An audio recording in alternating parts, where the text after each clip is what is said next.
it's important for our group right now that we really stick together. I hope they can see that, even though we still haven't found a way to win a game, the work they're putting in is going to lead us to be able to win at a consistent level. It just we haven't been able to put it together yet. So I thought we had a lot of good shots today. I'll check the film out when I get home that we didn't make. And then again, it was tale of two halves. Third quarter killed us. We won 3 of the 4 quarters.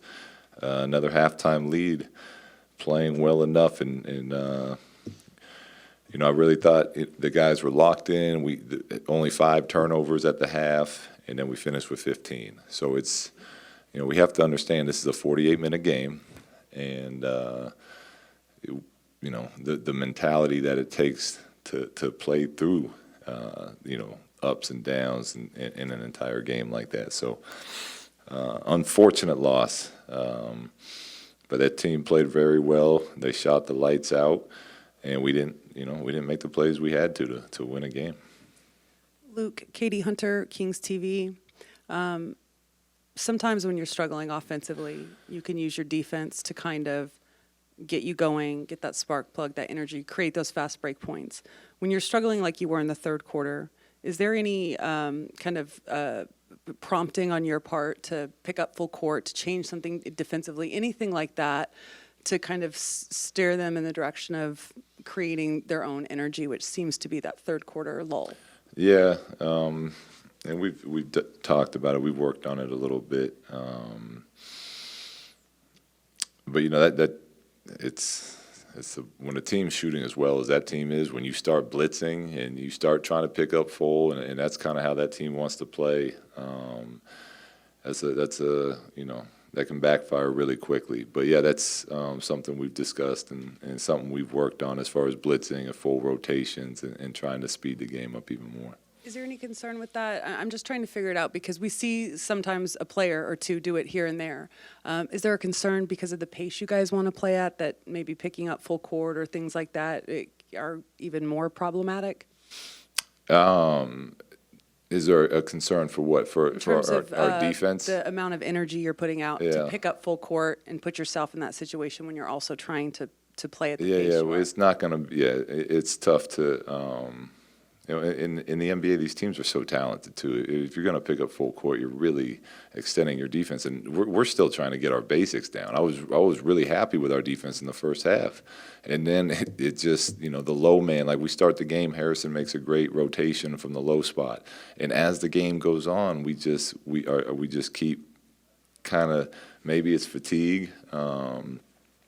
But we get away from all those things that we're working on that are making us a better team, and it's that's still kind of the priority of what we're trying to do is understand the point that you got to be able to get stops in this league, and tonight was another example of when you don't get stops, it's tough to win. Luke, Sean Cunningham, ABC 10. Obviously, you probably noticed some of the fans voice some frustration. I'm sure that's pretty understandable. What would you just say to those people who are, booing at the end of the game? Yeah, I mean, they want to see their team win. I get it, but I can promise them this: that our players are in there working every day. Our coaching staff is staying up all night, working on this process and trying to get our team better and build winning habits. So, we appreciate the support. We understand the boos, but we're going to keep working and be patient. It'll get done. Luke, James Ham, NBC Sports. On the offensive end, you guys are shooting 46 three-pointers tonight. Seems like the default setting is almost to shoot threes and not take the ball inside on a lot of possessions. Is that something that you need to have a conversation about maybe pulling it in and trying to... Yeah, and again, I'll watch the tape, but I feel like we had a lot of open looks from three. But I know what you're saying, and I agree. That's kind of the message during the timeouts is like, look, the other team's they're up 8. There's 9 minutes to go. Let's not start you know, just throwing up threes like we're desperate. You know, we still would prefer to get to the paint, which is what I thought we did in the first half. We did a nice job of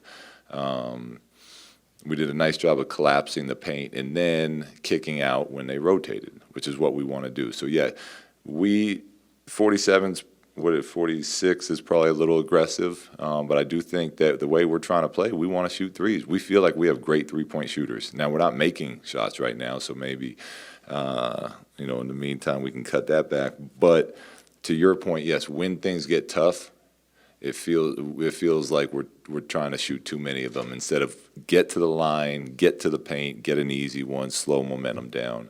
But that's something that we're working with the players on. Coach Matt George, KHDK, back-to-back rough shooting nights for both Bogdanovich and Buddy Hield. Are you and their teammates encouraging them to just try and shoot their way through it and get through the slump that way, or is their shot selection something that you would want to see improve? We talked to all our guys. We felt like that was a place we could get better. Is shot selection, and when you shoot the ball as well as they do, you always feel like you're open. But we continue to encourage 100%. But the thing about Bogey and Buddy is they're two of the harder workers. When it comes to working on their game in the league, they're in the gym all day, all night. So they're going to be in there working. We're going to continue to encourage them, continue to try to get them open looks. And continue to coach them if we feel like they're taking shots that aren't good shots. Dwayne Dedman didn't make his way into the game until the second half, unless I'm mistaken. Can you explain a little bit behind that decision? Well, yeah, we were going to go with Rashawn. Kind of helped get a little boost to start the first and third with how he's been playing and what he looks like rolling to the rim with that first group. And then Dwayne was going to come in and play at that normal second rotation, but Charlotte went all small. I mean, they had their small lineup out there, and they had those quick guards, and they're spacing everything. So we felt like instead of going traditional, let's go with our small lineup and switch 1 through 5, keep them in front of us, which we did a nice job. We built up a 14-point lead, something like that, in that second quarter.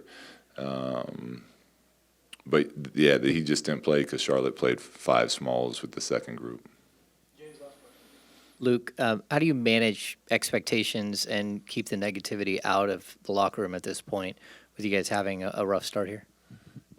Same philosophy as always, be honest with the guys. Where we're at, what we need to get better at. How do you get better?